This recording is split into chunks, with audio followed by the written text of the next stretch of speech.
Hello students, I hope you all are doing well. So today's topic for learning is first poem, that is The Road Not Taken from Behind book. So first I am going to explain a little about the poem and poet. The Road Not Taken written by Robert Frost. Road not taken जो poem है इसके जो poet हैं वो Robert Frost हैं।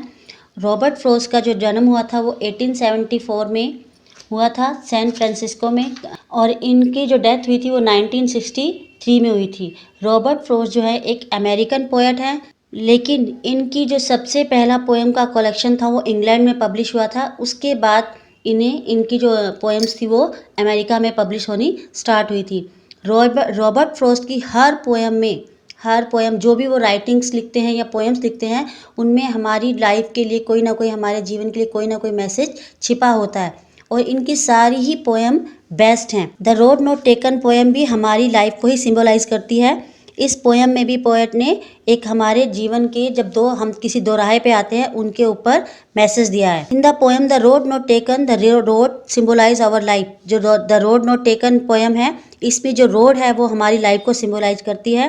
Poet कहते हैं कि हम अपनी लाइफ में जो भी रास्ता नहीं चुनते वह रास्ता नहीं है। यानी कि हम क्या करते हैं, हमारे सामने जब हम किसी दोराहे पे खड़े हो जाते हैं, दो ऑप्शन होते हैं, तो हम उसमें से एक चूज़ करते हैं और जो हमने चूज़ किया है वो ही सही होगा, क्योंकि हमने अपनी सोच समझ से उसको चूज़ किया होता है। वह अपनी फीलिंग्स को डिस्क्राइब करते हैं कि पास्ट में जो उन्होंने छोड़ दिया है उसके बारे में अपनी फीलिंग को वो डिस्क्राइब करते हैं। जो भी रास्ता हम चुनते हैं अपनी लाइफ में, जो भी हम पाथ को चूज़ करते हैं उस पर हमारा फ्यूचर और हमारी डेस्टिनेशन जो है वो जो डेस्टिनेशन होती है वो डिपेंड करती है।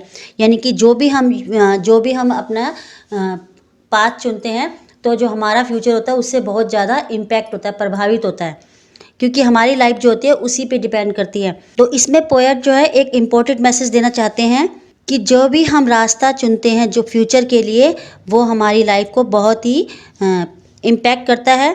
कैसे? अगर हमने रॉन्ग रास्ता चॉइस किया, अगर हमने कुछ भी रॉन्ग डिसीजन लिया है तो उससे क्या होता है, हमें ना फिर बाद में रिग्रेट करना पड़ता है, पछताना पड़ता है, लेकिन हम वापस नहीं आ सकते। तो हमें क्या करना चाहिए, हमें अपनी चॉइस के टाइम पे, अगर हमारे पास दो ऑप्शन हैं और हमें कुछ चूज़ करना है तो उस टाइम पे हमें क्या करना चाहिए, हमें बहुत ही समझदारी के साथ, सूझबूझ के साथ अपना डिसीज़न लेना चाहिए। Now I will explain the poem The Road Not Taken, which is written by Robert Frost.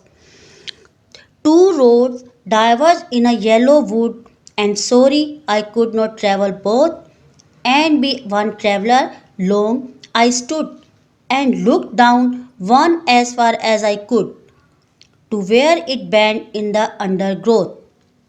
तो डाइवर्ज मीन्स होता है कि कोई चीज़ जब दो पार्ट में डिवाइड हो रही होती है, मतलब कि सेपरेट कर रही होती है, यानी कि रोड, इसमें जो डाइवर्ज यूज़ किया गया रोड के लिए कि पोएट जो हैं वो किसी जंगल में से जा रहे हैं। येलो वुड यहाँ पे जंगल के लिए यूज़ किया गया है, और येलो वुड इसलिए बोला गया है इसको कि ऑटम का सीज़न है, और ऑटम के सीज़न में जो ट्रीज़ हैं उनके सारे लीव्स जो हैं वो येलो हो चुके हैं, तो इसीलिए इस पोएम में पोएट ने जंगल को येलो वुड बोला है। पोएट कहते हैं कि जो येलो वुड जंगल में से जा रहे हैं तो एक जगह पे आके जो रोड है वो दो भागों में बढ़ जाती है, यानी कि एक लेफ्ट साइड में जा रही है तो एक राइट साइड में जा रही है। तो उस टाइम पोएट क्या कहते हैं कि वो उनमें से केवल एक रास्ते पे ही जा सकते हैं। पोएट कहते हैं कि मैं उनमें से केवल एक ही रास्ते पे जा सकता हूँ, क्योंकि वह अकेले ही ट्रैवलर हैं, इसलिए वो दोनों रास्तों पे नहीं चलते। एक बार में एक आदमी एक ही रास्ते पे जा सकता है ना। आपके सामने भी अगर कभी ऐसा टाइम आए कि आपको कोई ऑप्शन चुनना पड़े दो में से एक, तो आप एक ही ले सकते हो ना, तो दोनों नहीं ले सकते ना। तो इसीलिए पोएट कहते हैं कि वो अकेले ट्रैवलर हैं, इसलिए वे दोनों में से किसी एक रास्ते पर ही चल सकते हैं। तो पोएट फिर क्या कहते हैं, and be one traveller long I stood, वो एक ही ट्रैवलर हैं, लॉन्ग आई स्टूड, और एक लंबे समय तक वहाँ खड़े रहे, to where and look down one as far as I could, और देखते रहे जहाँ तक उनकी नज़र जाती थी, यानी कि जहाँ तक खड़े होकर वो देख सकते थे उन्हें वहाँ तक वह देखा। क्या देखा? जिस रास्ते को वो चूज़ करना चाह रहे थे उस रास्ते को उन्होंने देखा जहाँ तक भी उनकी नज़र जा सकती थी, और वो रास्ता जो था क्या था, वो आगे जाके अंडर ग्रोथ होता है, छोटी छोटी जो झाड़ियाँ ट्रीज़ के नीचे जो छोटी छोटी घास उग जाती है जंगलों में, तो वो एक झाड़ियों की तरह हो जाती है। तो पोएट कहते हैं कि आगे जाकर ये रास्ता जो था वो झाड़ियों के पास में मुड़ गया था, यानी कि जब जहाँ जहाँ तक उनकी नज़र आती उन्होंने वहाँ तक उसे देखा और आगे जाके ये रास्ता था अंडर ग्रोथ के बाद जो है मुड़ गया था। और जब रास्ता मुड़ गया था तो पोएट उसको नहीं देख सकते थे, मुड़ने के बाद वो कैसे देख सकते। बच्चों यहाँ पे मैं दूसरे स्टैंजा में आपको स्पेस देना भूल गई हूँ। Then took the other just as fair and having perhaps the better claim. तब वो क्या कहते हैं पोएट, पोएट कहते हैं तब उन्होंने एक रास्ता चुना। Then took the other just as fair, तो उन्होंने एक रास्ता चुना और जो दूसरा रास्ता था वो भी फेयर ही था। जस्ट एज फेयर मतलब कि जो दो रास्ते थे ना, तो वो कहते हैं कि उन्होंने दोनों में से एक चुना, लेकिन जो दूसरा था वो भी फेयर ही था। And having perhaps the better claim, और वो कहते हैं कि शायद जो रास्ता उन्होंने चूज़ किया वो बेटर क्लेम था, यानी कि जो रास्ता उन्होंने चूज़ किया वो ही उनके लिए बेटर था, ठीक रहेगा। Because it was grassy and wanted wear, क्योंकि ये जो रास्ता था ग्रासी था, उस पर कम लोग चले थे। वॉन्टेड वेयर मतलब क्या है ना, ये एक तरह से जब ज़्यादा किसी रास्ते पर चलते तो घिसा हुआ हो जाता है ना, जैसे खेतों में क्या होता है, खेतों में जिस रास्ते पे हम चलते हैं तो वहाँ पे अपना आप ही जो ग्रास होती है वो हट जाती है, साइडों में होती है, और बीच का जो रास्ता होता है पगडंडी सी बन जाती है, तो उसे कहा है कि वांटेड वेयर। तो कहते हैं क्योंकि ये जो रास्ता है ये ग्रासी है और इस पर कम लोग चले हैं। Though as far that the passing there had worn them really about the same, लेकिन जब पोएट खड़े होकर देखते हैं, जब वो देखते हैं तो जो लोग पास करते होंगे तो वो दोनों रास्ते जो हैं सेम थे। जब वो खड़े होकर देखते हैं, पासिंग करते हैं, तो देखते हैं कि दोनों ही रास्ते जो हैं सेम हैं। Had worn them really about the same, और दोनों रास्ते पे क्या है कि जो चलने की वजह से जो घास थी वो हट चुकी है। वॉन आउट मीन्स मतलब घास जो है वो हट चुकी है। तो पोएट कहते हैं कि वैसे तो दोनों ही रास्ते सेम हैं। And both the morning equally lay, though as far that the passing there had warned them really about the same। लेकिन जब पोएट जो होते हैं वो कहते हैं कि जब उन्होंने देखा तो उनको दोनों ही रास्ते सेम लगे, एक रास्ते पर कम लोग चले हैं, और उन्होंने क्या किया, पोएट ने जिस रास्ते को चुना वो वाला रास्ता चुना जिस पे कम लोग चले थे। एक तरफ तो वो पोएट कहते हैं कि दोनों रास्ते अलग हैं, एक जो है उस पर ग्रासी है और वो रास्ता लग रहा है कि उस पर चले नहीं है, लेकिन दूसरी तरफ ही वो अपनी जो है वो क्या कहते हैं कि जब उन्होंने खड़े होकर देखा तो उन्हें दोनों रास्ते सेम लगे, बट इतना था कि एक रास्ते पे ज़्यादा लोग चले हैं और एक रास्ते पर कम लोग चले थे। And both that morning equally lay in leaves no step had trodden black. Trodden means होता है किसी चीज़ को कुचलना, तो इसमें स्टेप जो है कदम, हमारे जो कदम होते हैं जो हम चलते हैं उनके बारे में बोला गया है। ट्रोडन ब्लैक क्या मतलब कि कुचल के, जब लीव्स जब हम किसी चीज़ पे चलते हैं ना, लीव्स के ऊपर चलते रहते हैं, जब हमारे स्टेप पड़ते हैं तो क्या होता है, जो ग्रीन ग्रीन पत्ते होते हैं ना, चलने से वो ब्लैक पड़ने लग जाते हैं, कुचल के, यानी कि ट्रोडन जब होते हैं उनके ऊपर चलते हैं तो पिचक जाते हैं और वो ब्लैक पड़ने स्टार्ट हो जाते हैं। And both the morning equalling ले, तो दो रास्ते जो थे सुबह वो इक्वली थे। दोनों रास्तों पर जो लीव्स थे, क्या थे, लीव्स जो थे उन पे कोई भी स्टेप नहीं पड़े थे, मीन्स कि उन पे से कोई भी नहीं गया था, क्योंकि उनके ऊपर जो पत्ते थे, जो लीव्स थे वो कुचले नहीं गए थे और कुचल कर वो ब्लैक नहीं हुए थे, यानी कि वो अभी भी ग्रीन थे क्योंकि वहाँ से अभी कोई लोग गए नहीं थे। Oh I kept the first for another day, तो पोएट कहते हैं ओ जो पहला रास्ता है मैं उसे फिर किसी दिन के लिए रख लेता हूँ।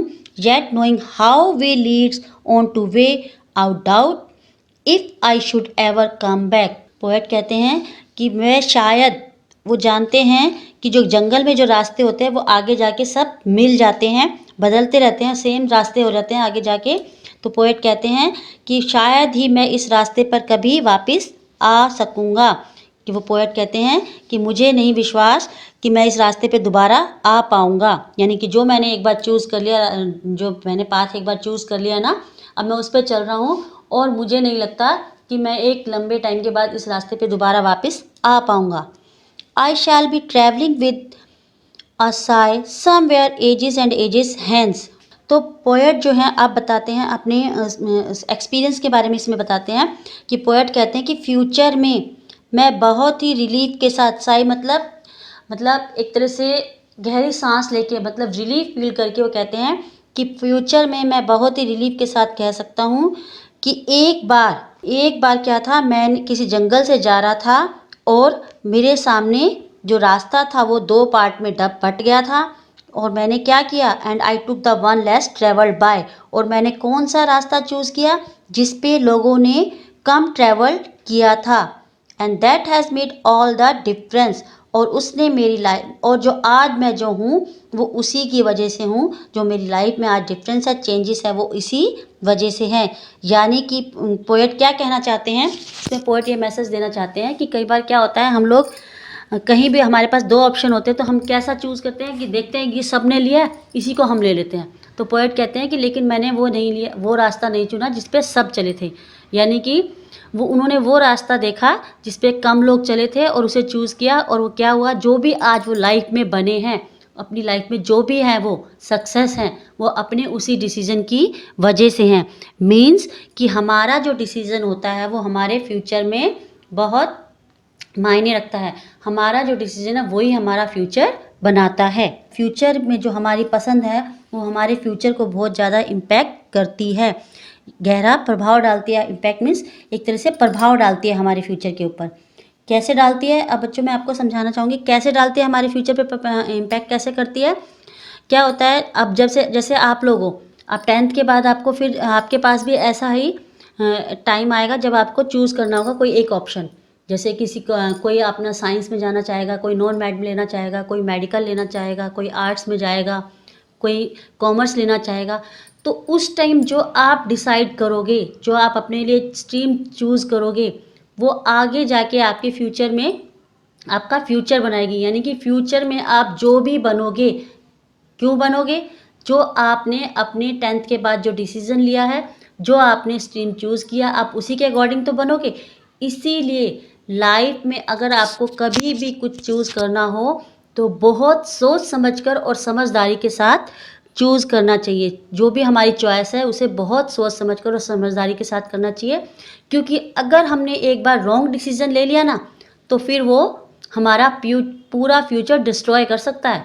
इसीलिए कभी भी अगर लाइफ में ऐसा ऑप्शन आए तो आपको बहुत समझदारी के साथ अपना डिसीज़न लेना होगा। पोएट भी यही बताना चाहते हैं कि लाइफ में बहुत सोच समझकर अपने डिसीज़न को लेना चाहिए, क्योंकि ये जो हमारे डिसीज़न होते हैं ये हमारे फ्यूचर को बहुत इम्पैक्ट करते हैं। Thank you. Stay home and stay safe. Bye.